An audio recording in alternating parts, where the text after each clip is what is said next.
글로벌 코인 동향, 생생한 글로벌 이슈를 전해드립니다. 안녕하세요. 코인 여왕 문다연입니다. 이번 한 주간 있었던 코인 뉴스를 살펴보겠습니다. 먼저 엘살바도르의 현재 경제 상황 짚어보고요. 조지 소로스의 비트코인 투자, 그리고 여러 유명인들의 이더리움에 대한 생각, 또 코인베이스의 앱 출시, 마지막으로 티제로에 대한 소식까지 다뤄보겠습니다. 디지털 자산 애널리스트 이광호 대표님과 얘기해보겠습니다. 안녕하세요. 네, 반갑습니다.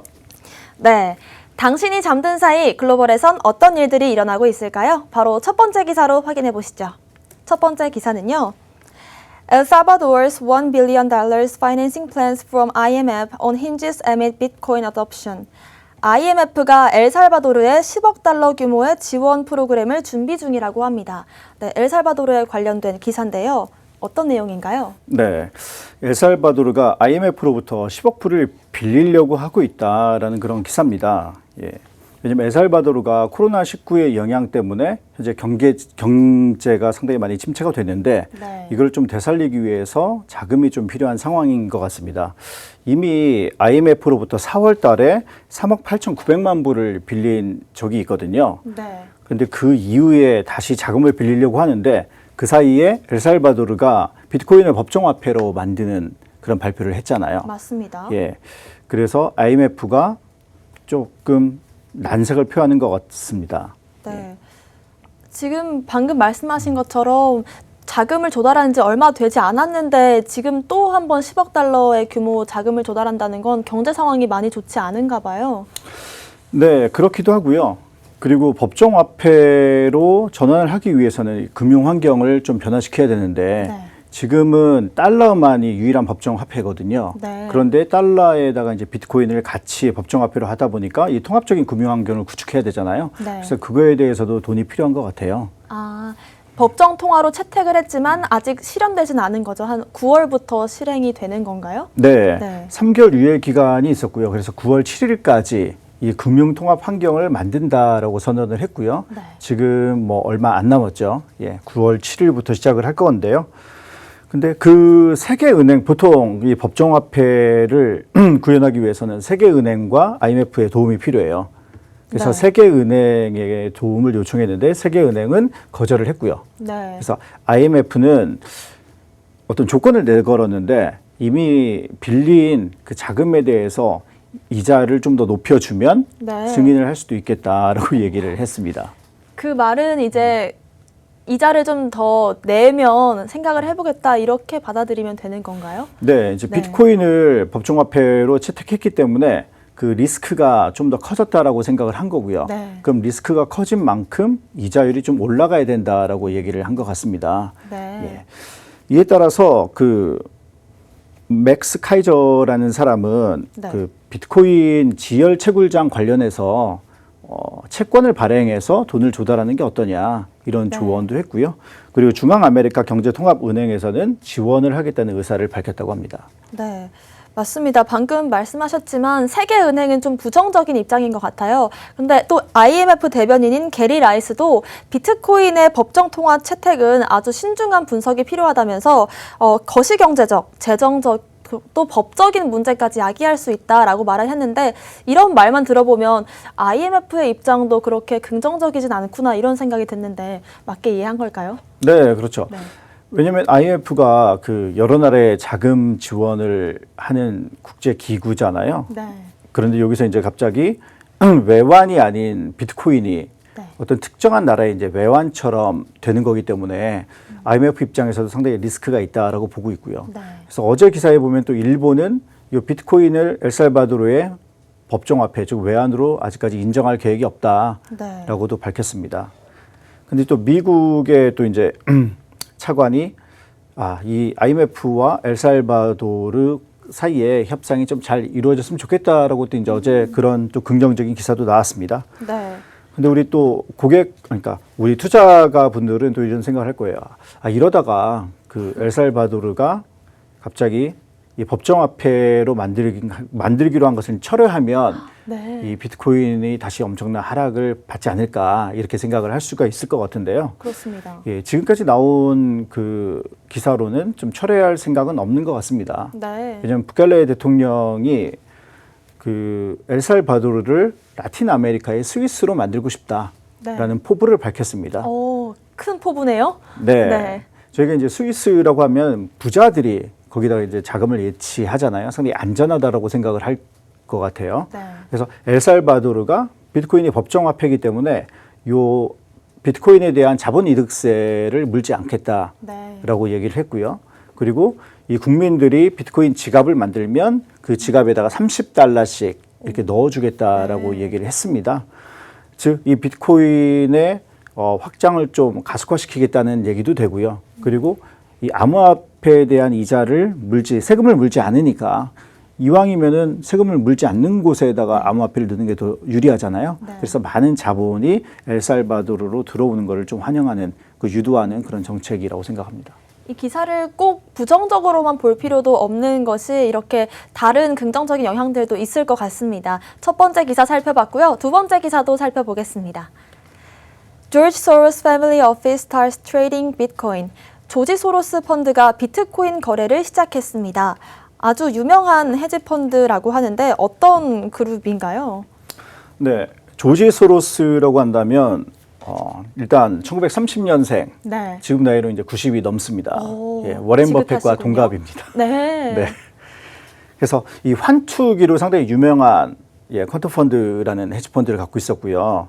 그래서 동남아 그리고 영국, 심지어 이제 한국 IMF 지원을 받는데 영향을 끼쳤다라는 네. 악명이 좀 높은 사람입니다. 근데 이 사람이 최근에 그 자회사인 소로스 펀드에서 6월부터 그 비트코인에 투자를 하겠다라고 이제 밝혔고요. 이미 네. 투자를 시작했다라고 얘기를 하고 있습니다. 네.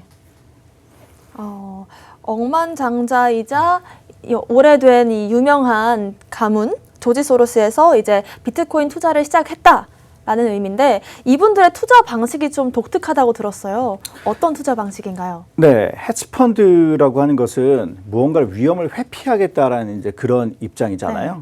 근데 요 해지라는 게 그러면 어떤 걸 해지하느냐? 많은 사람들이 요 세금을 좀 해지하는 네. 게 이제 헤지펀드다라고 얘기를 많이 하고 있습니다. 그만큼 좀 위험스럽고 이제 투기 자금이다라고 얘기를 하고 있는데요. 그래서 고위험 고수익을 추구하는 거다 보니까 내부적으로 분석력이 상당히 뛰어나다라고 얘기를 합니다. 네. 그래서 심지어 이제 소로스 펀드 같은 경우에는 2010년에 골드 랠리가 시작됐을 때 그걸 보고 뛰어들었다가 골드 랠리가 이제 끝나기 전에 팔고서 엄청난 수익을 거둔 펀드인데요. 이 재밌는 거는 조지 소로스가 2018년 1월에 이런 얘기를 했어요. 야, 비트코인은 버블이다. 거품이다. 이렇게 얘기를 했는데 또 이 소로스 펀드의 전략을 보니까 이 사람들은 버블이 발생할 때 오히려 뛰어들어서 네. 거기다 이제 기름을 붓고 그게 잘 훨훨 타면 중간에 이제 나오는 게 이 사람들의 전략이다라고 얘기를 해서 이 사람들이 지금 암호화폐 투자를 하는 것은 자신의 전략과 일치하는 행동이다라고 얘기를 하고 있습니다. 지금 2018년도에 거품이라는 발언을 했으니까 거품에 기름 붓는 전략을 쓰고 있으니까 앞으로 더 기름이 활활 타도록 비트코인이 좀 호황이 되도록 할 것이다. 이렇게 이해하면 될까요? 네. 네. 이 사람들이 자기들 자본만을 가지고서 뭐 기름을 부어도 많이 타지 않잖아요. 네. 그러니까 제가 봤을 때는 향후에 이 비트코인과 다른 암호화폐들이 상당히 가격이 오를 것이다라고 생각을 해서 뛰어든 것처럼 보입니다. 네. 이 소로스 펀드 매니지먼트의 최고 투자 책임자인 돈 피츠패트릭이 아주 이 비트코인에 대한 우호적인 발언들을 그동안 해왔다고 합니다. 그래서 비트코인과 다른 암호화폐의 거래에 참여하는 것을 좀 주장을 했다라고 하는데 그래서 비트코인 투자를 했냐라는 질문에는 답을 하진 않았다고 해요. 사실 뭐 침묵도 하나의 긍정이 될 수는 있다라고 생각을 하는 입장인데 굉장히 우호적인 입장을 갖고 계신 것 같아요. 네, 요즘 헤지펀드에 관련된 사람들이 많이 투자를 하는 것 같아요. 네. 그 지난 5월 같은 경우에는 그 헤지펀드의 대부라고 불리는 레이 달리오가 네. 자기도 비트코인에 투자를 했다라고 얘기를 했고요.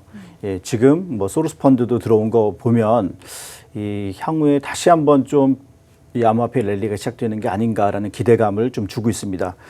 그리고 헤지펀드의 얼마나 돈을 많이 버느냐 또 궁금하지 않습니까? 네, 궁금해요. 그래서 저도 이제 한번 찾아봤는데 네. 2020년도에 이스라엘 잉글랜더라는 사람이 이름이 네, 이스라엘 잉글랜더라는 잉글랜더요? 네. 사람인데요. 예, 그 사람이 한 해에 4조 2천억을 네? 벌었다고 합니다. 네. 헤지 펀드 네, 헤지펀드 투자 매니저인데요. 투자로요? 네. 예, 자기가 이제 가져간 돈이 4조 2천억이라고 네. 얘기를 하네요. 극단적인 사례긴 하지만 네. 1위입니다, 1위. 1위인 분이 이스라엘 잉글랜더. 네. 네. 또 이 기사에서 살펴보면 좋을 내용이 있을까요? 네, 저희가 이제 유심히 봐야 될 게 이제 헤지펀드가 들어왔으면 네. 이게 꼭 좋은 것만 아니에요. 투기 자금이기 네. 때문에 이 사람들이 한참 랠리가 이제 끝날 때쯤에 손을 털고 나갈 수도 있거든요. 그래서 네. 이게 중장기적으로 계속해서 보유하려고 하는 게 아니라 중간에 털고 나가려고 하는 입장이기 때문에 이 헤지펀드들의 움직임을 유심히 살펴서 예, 자신의 이제 투자금을 잃지 않도록 좀 신중을 기해야 될 거라고 생각을 합니다. 네, 기름과 이 불이 꺼지기 전에 나오는 전략을 같이 한번 취해보면 좋을 것 같습니다. 두 번째 기사까지 살펴봤고요. 이번에는 이더리움에 대한 유명인들의 생각을 한번 짚어보겠습니다. 마이크 노보그라츠부터 살펴볼게요. 마이크 노보그라츠, Ethereum may become the biggest cryptocurrency. 마이크 노보그라츠가 이더리움이 가장 큰 암호화폐가 될 수 있다 이렇게 발언을 했습니다. 비트코인을 넘어설 수 있다 이런 생각인 건가요? 네. 네. 마이크 노보그라츠는 암호화폐계 상당히 유명하죠. 예, 갤럭시 디지털의 대표이고요. 이 사람이 최근에 발표한 거에 따르면 본인의 순자산의 85%를 암호화폐로 가지고 있다. 순자산의 85%요? 네, 예. 15%가 아니라요. 네, 예. 몇 년 전에는 이제 30%라고 얘기를 했는데 그 사이에 많이 늘린 것 같습니다. 아니면은 투자한 그 암호화폐 가격이 올라갔고 예, 85%까지 됐을 확률도 사실은 있겠죠. 그렇네요. 네.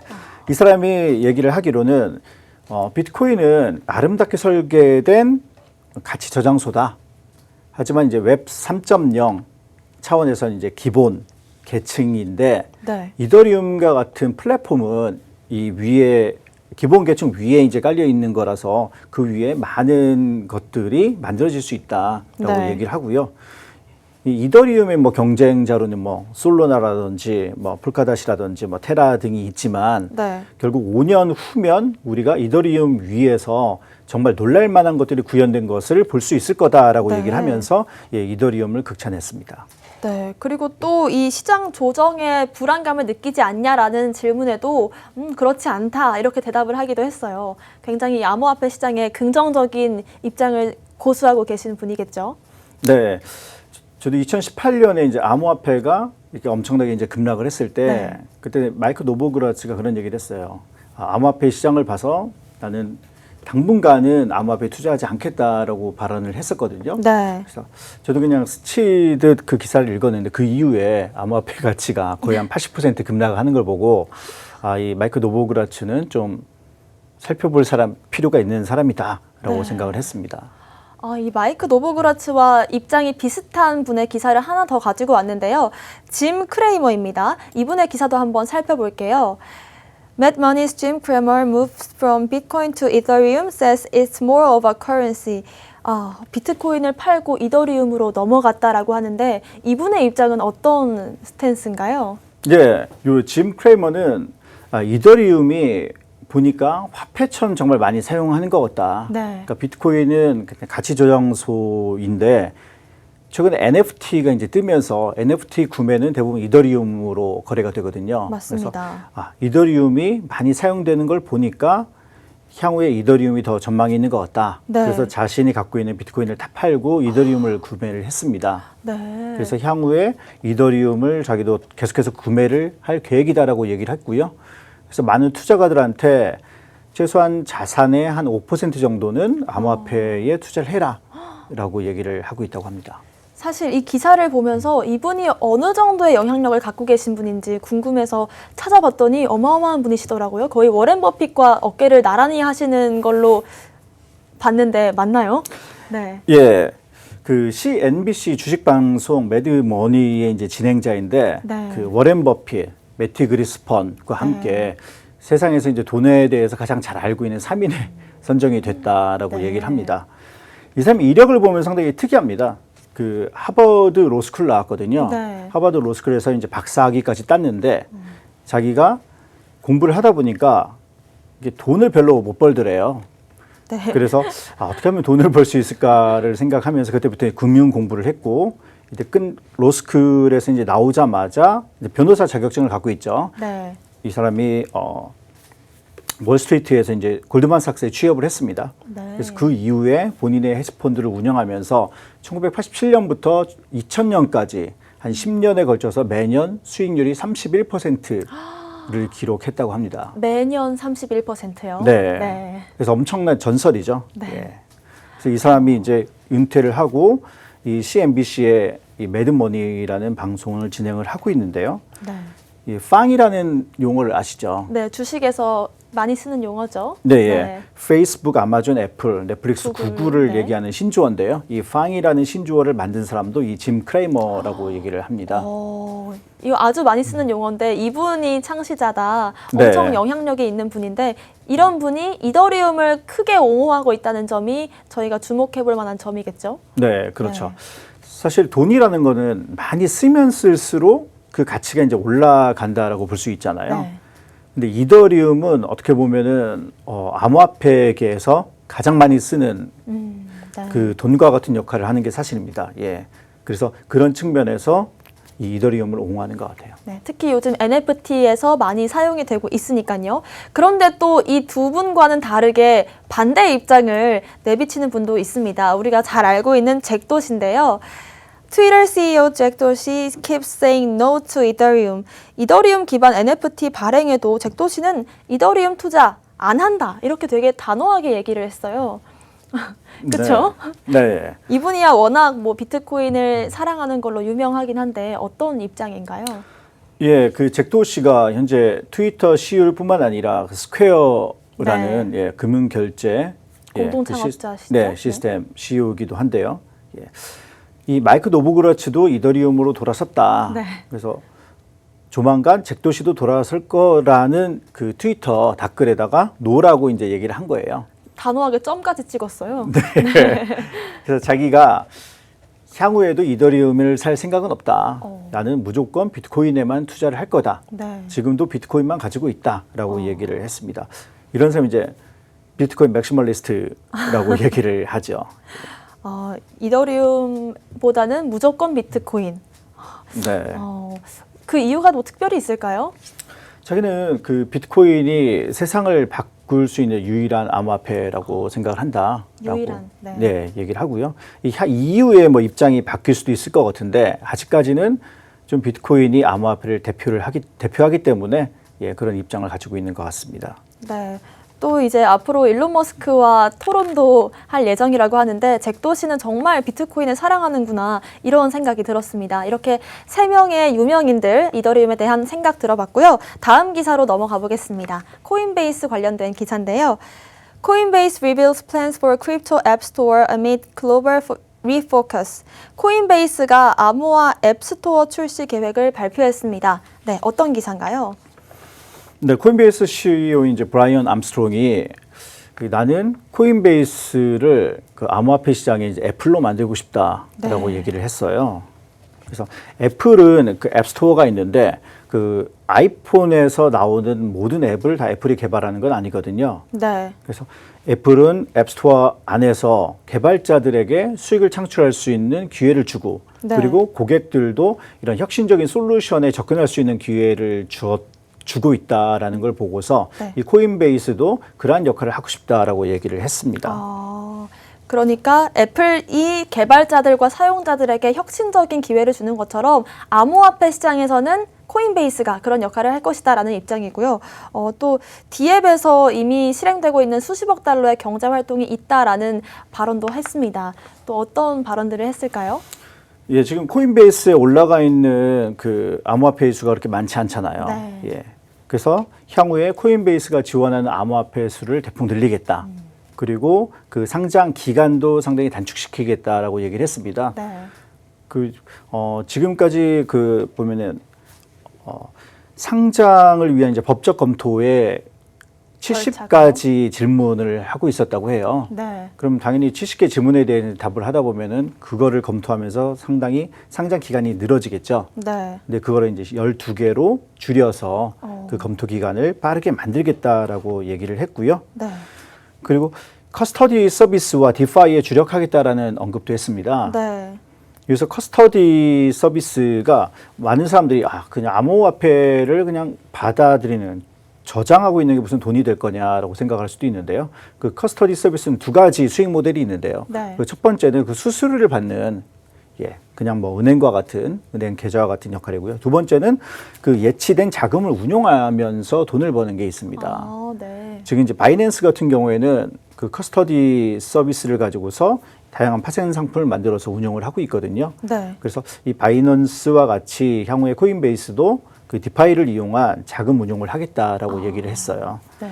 근데 이 코인베이스는 2018년 10월에 뉴욕주의 금융감독청으로부터 이 암호화폐 수탁기관의 인증을 받았기 때문에 실질적으로 예치 자금을 운용을 하더라도 큰 문제는 아니다라고 얘기를 하고 있습니다.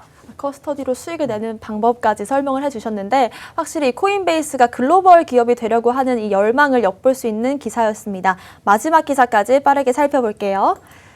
T0 to tokenize $18 million of stock for the Robinhood of real estate investing. T0가 부동산 크라우드 펀딩 회사인 NYC와 협력합니다. 1,800만 달러를 토큰화한다고 하는데 어떤 기사인가요? 네. 그 T0에 대해서 잘 모르시는 분이 많이 있을 것 같은데요. 네. 그 암호화폐 시장에서 조금 오래 있으신 분들은 아마 많이 좀 알 거예요. 네. 예. 이 T0는 오버스탁에서 만들었습니다. 그 패트릭 버니라는 사람이 만들었는데요. 그 유일하게 SEC로부터 이제 인증을 받은 거래소라고 생각을 하시면 돼요. 네. 유일하게요? 네. 왜죠? 이제 T0는 그 시큐리티 토큰, 증권형 토큰을 다루는 거래소거든요. 네. 그래서 암호화폐는 지금까지는 뭐 자산이냐 아니냐 그런 말이 많았지만 네. 그 증권 자체는 사실은 자산이잖아요. 네. 그래서 이 증권들을 토큰으로 만들어서 유통시키겠다, 거래하겠다 그런 취지로 만든 게 T0고 이 T0의 목표는 월스트리트에서 발행되는 모든 채권을 T0에서 거래하도록 만들겠다는 그런 목표를 가지고 있는 거래소라고 볼 수 있습니다. 네. T0는 이제 유일하게 SEC 승인을 받은 거래소다 이렇게 이해하면 될 것 같고 이 기사에서는 어떤 점을 좀 살펴보면 좋을까요? 네, T0가 부동산 크라우드 펀딩인 그 NYC 그룹과 제휴를 해서 한 1,800만 불 정도의 그 지분을 디지털 토큰으로 전환을 하겠다라는 기사인데요. 네. 여기에 보면 NYC가 레귤레이션 A 플러스 오퍼링을 완료하면 그렇게 하겠다라고 네. 얘기를 했는데 그럼 레귤레이션 A 플러스 오퍼링은 뭐냐? 그 일반적으로 스타트업에게 투자할 수 있는 사람들은 공인 투자가로 제한되어 있어요. 돈이 많은 사람들을 말하는 연봉, 거죠? 2년 연봉이 개인당 20억, 그러니까 20만 불, 우리로 치면 2억 4천 네. 정도 이상, 그리고 부부 합산해서 이제 30만 불, 자기 집을 빼놓고 자산이 한 100만 불 이상 되는 사람들은 공인 투자가로 신청을 할 수가 있는데 네. 요 레귤레이션 A 플러스는 이 공인 투자가뿐만 아니라 일반 개인 투자가들도 투자를 할 수가 있습니다. 네. 예. 그리고 한 가지 더 좋은 점은 공인 투자가와 달리 레귤레이션 A 플러스를 통과하면 바로 그 다음 날 주식을 거래할 수가 있거든요. 예. 그런 장점이 있습니다. 예. 아, 원래는 좀 못 팔고 기다리는 기간이 있잖아요. 그걸 네. 락업이라고 하나요? 근데 이런 게 해소가 된다는 점을 말씀하시는 거죠. 그렇죠. 보통 네. 락업은 뭐 1년 정도는 락업 기간을 거치는데 이 레귤레이션 A 플러스를 통하면은 빨리 네. 예, 주식 거래가 가능하다는 장점이 있는데 예. 그러니까 상업용 부동산에 관련된 토큰을 만들어서 빠르게 거래할 수 있는 그런 장이 마련됐다라고 볼 수가 있습니다. 네, 마지막 기사까지 이렇게 오늘 이번 한 주간 있었던 글로벌 이슈들 살펴봤습니다. 저희가 준비한 내용은 여기까지고요. 또 본 방송에서 제공하는 정보는 투자 판단의 참고 자료일 뿐 특정 자산 가치의 상승 또는 하락을 보장하지 않는다는 점 유의하시길 바라겠습니다. 저희는 다음 이 시간에 오겠습니다. 시청자 여러분, 성투하세요.